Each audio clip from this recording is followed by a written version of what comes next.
Tatlo sugatan sa salpukan ng motorsiklo at tricycle sa Quezon City. Naantala naman ang investigasyon ng pulisya kung sino ang may kasalanan sa aksidente nang makialam ang ilan sa accident site.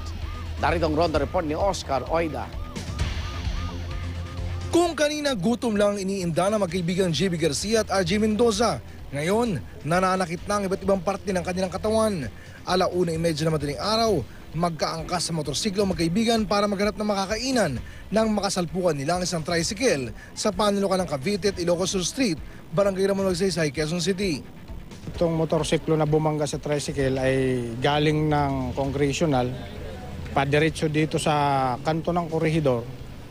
Pagdating dito sa kanto, ito naman tricycle, pakaliwa dito sa Cavite, napasigaw pa raw itong rider ng motorsiklo at bigla nang kumalabog at nakita nila na tumilapo na dun sa kapwa nakahandusay na agad.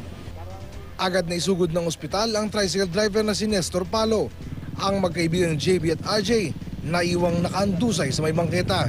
Kapwa binibigyan ng paunang lunas ng mga rescuer na abutan namin. Si JB naikwento pa ang pangyayari base sa naalala niya. May tricycle po na galing dito, paligo po sana dito. Then nakita niya na po kami. Then dire-diretso lang po kami. Hindi naman po siya nag-signal light na kung kakanan siya or liliko siya. So dire-diretso lang kami.